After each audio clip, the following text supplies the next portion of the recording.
नमस्कार दोस्तों, मैं गजेंद्र आज फिर एक नई वीडियो लेकर आपके सामने। आप देख रहे होंगे कि मैं एक टमाटर के फील्ड में आया हुआ हूं, जहां टमाटर बहुत ही मात्रा में लगा हुआ है।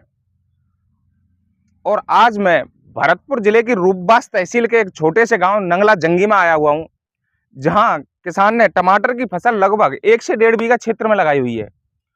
और किसान जो है, उनकी मेहनत को मेरा सलाम है। उन्होंने बड़ी मेहनत और बड़ी सूझबूझ और नई टेक्नोलॉजी के साथ टमाटर को लगाया है। आप देख रहे होंगे कि ये जो टमाटर है, वो लगभग जिसकी हाइट 6 फीट है। सबसे पहले तो किसान भाइयों, कोई भी चीज़ का प्रोडक्शन लेने के लिए किस्म का सिलेक्शन बहुत ही ज़रूरी होता है। अगर किसी किसान किस्म का सिलेक्शन अगर अच्छा कर लेगा, तो प्रोडक्शन बहुत ही अच्छा होगा। हमारे जो किसान नेकराम जी हैं, उन्होंने नामधारी नाम की 4266 जो किस्म है, उसको सेलेक्ट किया था। बहुत ही सुपर वैरायटी है। टमाटर का आकार, टमाटर का रंग, पौधे की हाइट और पौधे में जो मूल ग्रंथ होता है वो बड़ा मजबूत होता है। जो इसका स्टेम होता है वो बड़ा मजबूत होता है, जो वजन के लिए सहनशील होता है, जो वजन को बहुत ही अच्छी तरह से सहन कर सकता है। किसान भाइयों, आगे चर्चा करने से पहले मेरे YouTube चैनल कान्हा फार्मिंग को सब्सक्राइब कर लें और अन्य किसान भाइयों तक जरूर शेयर करें, जिससे इस तरह की इन्फॉर्मेटिव वीडियो हमारे अन्य किसान साथियों तक पहुंचे। टमाटर लगाने से पहले किसान ने नामधारी सीड की 4266 वैरायटी को सेलेक्ट किया। सेलेक्ट करने के बाद उन्होंने पौध के लिए एक अच्छी जगह का चुनाव किया और चुनाव करने के पश्चात बीजों को बोया। जब हमारी पौध जर्मिनेट हो गई, तो उसको 1 महीने तक भली भांति पाला। उसके बाद उन्होंने खेत की तैयारी शुरू कर दी। खेत की तैयारी शुरू करने से पहले किसान ने गहरी जुताइयां की। उसके बाद 1 से 2 जुताइयां कल्टीवेटर हल से और उसके बाद 2 जुताइयां रोटावीटर से करवाई, जिससे जो हमारी मिट्टी का भुरभुरापन है वो अच्छा हो जाए। किसी भी फसल को लेने से पहले खेत की तैयारी बहुत ही महत्वपूर्ण होती है। किसान ने बेसल डोज के रूप में इसमें DAP, म्यूरेट ऑफ पोटास और यूरिया का प्रयोग किया। किसान भाइयों, जब उन्होंने अपनी पौधों को खेत में ट्रांसप्लांट कर दिया, ट्रांसप्लांट करने के पश्चात किसान ने देखा कि जब उनका पौधा बेल छोड़ने के कगार पे है, तो उन्होंने हर 5 फीट के डिस्टेंस पर बांस गाड़े और बांस गाड़ने के पश्चात उन्होंने लगभग 1 से 1.5 फीट की हाइट पर एक लोहे का तार लगाया।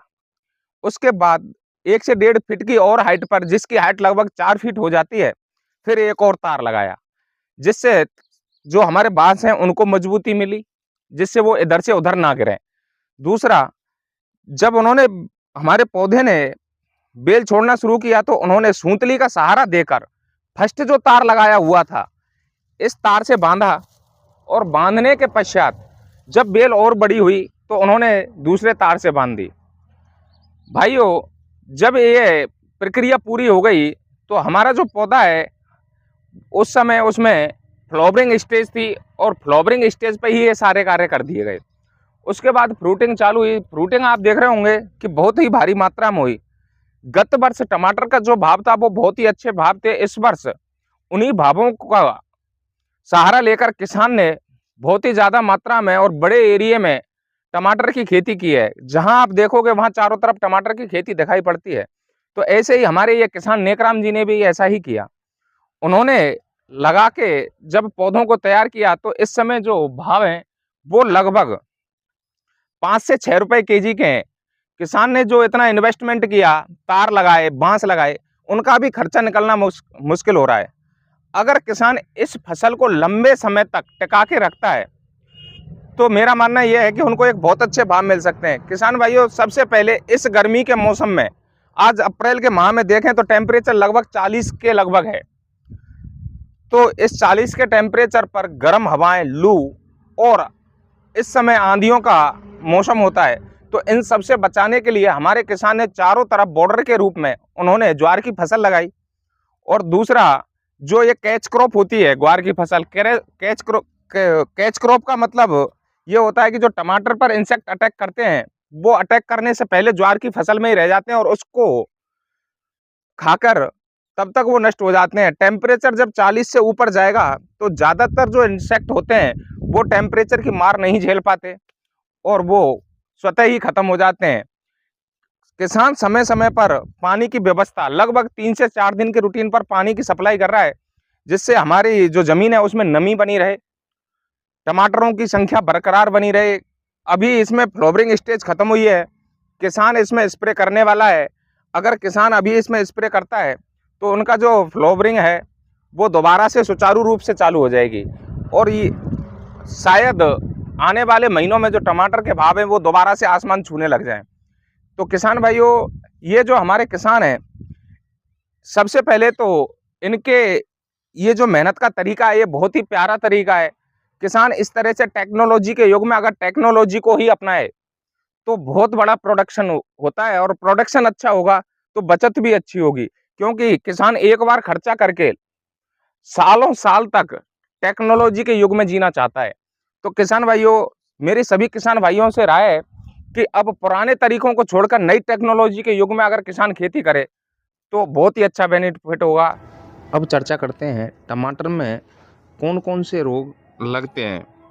तो सबसे पहले आर्द्र गलन रोग, इसका इसमें क्या है कि जो रोग है इसके लक्षण पौधे के निचले हिस्सों पर, जिसमें तना गल जाता है, पत्तियां पीली पड़ जाती हैं और आखिरकार तना सूख कर गिर जाता है।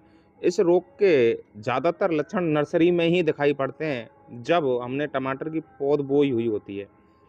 इससे बचाव के लिए किसान भाइयों को बीजों को थायरम या कैप्टान प्रति 3 ग्राम के हिसाब से बीजों को बीजोपचारित कर लेना चाहिए।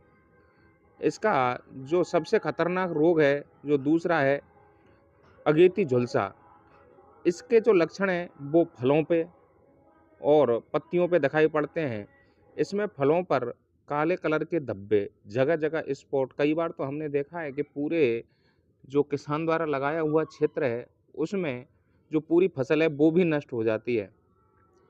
सबसे पहले तो इस रोग के नियंत्रण के लिए जो रोगी पौधे हों उनको खेत से बाहर निकाल कर जला देना चाहिए और बोने से पहले बीजों को कैप्टन से बीजोपचारित कर लेना चाहिए।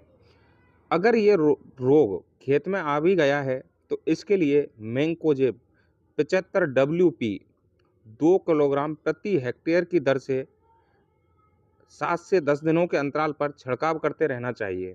अगर किसान इस रोग को कंट्रोल में कर लेता है तो मानो उसकी फसल सक्सेसफुल किसानों की सूची में टमाटर जो किसान करते हैं उनमें नाम शामिल हो जाता है। दूसरा, पछेती झुलसा रोग, इसके भी जो लक्षण हैं वो जब टमाटर की फसल खत्म होने को होती है उस समय जो अगेती झुलसा वाले लक्षण हैं सेम लक्षण होते हैं और सेम उपाय होता है। इसके लिए भी किसान भाइयों को मेटालेक्सिल 4 ग्राम और मैंकोजेब 64% 25 ग्राम प्रति लीटर के हिसाब से फसल में छिड़काव कर देना चाहिए। उकटा रोग, इस रोग में पौधे की निचली पत्तियां पीली पड़कर झुलस जाती हैं, पौधे मुरझा जाते हैं और पौधों की बढ़वार भी रुक जाती है। कई बार तो पत्तियों पर भूरी धारियां देखी जाती हैं। इसके लिए किसान भाइयों को सबसे पहले खेतों में जो हमने इंसेक्टिसाइड नहीं डाला वो आगे के लिए ध्यान रखें कि इंसेक्टिसाइडों का प्रयोग करना चाहिए और उपचार के लिए कार्बेंडाजिम 25% और मैंकोजेब 50% 0.1% की दर से खेत में छिड़काव करना चाहिए। एक होता है मूल ग्रंथि रोग, इसमें जो हमारी टमाटर की फसल है उसकी जड़ों में गांठें बन जाती हैं और जो गांठें होती हैं वो पौधों में मानो ऐसे दिखाई देती हैं कि कोई फोड़ा या फुंसी के टाइप में हो गई हों।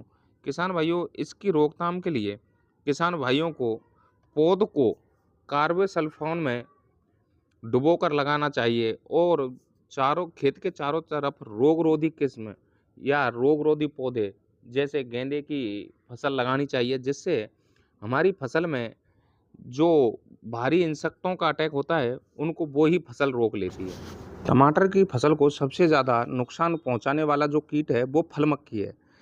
इसमें क्या होता है कि ये ज़्यादातर जो मक्खी होती है बरसात के समय हमारी फसल में नुकसान पहुंचाती है।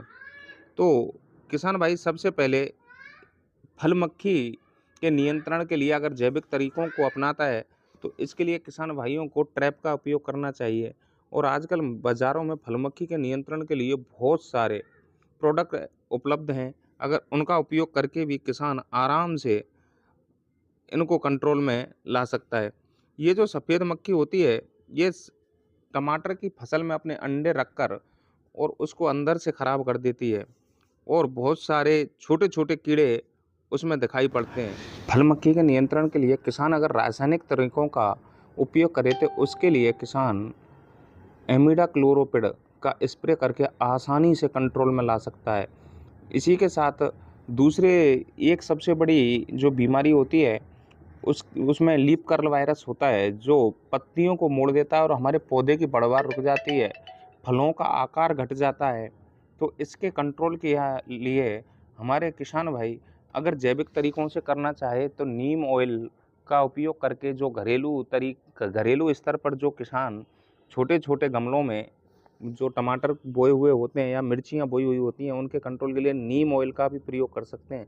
और रासायनिक तरीके के लिए वही इमिडाक्लोप्रिड है, वो आसानी से इस रोग को या इस कीट को कंट्रोल में ला सकता है।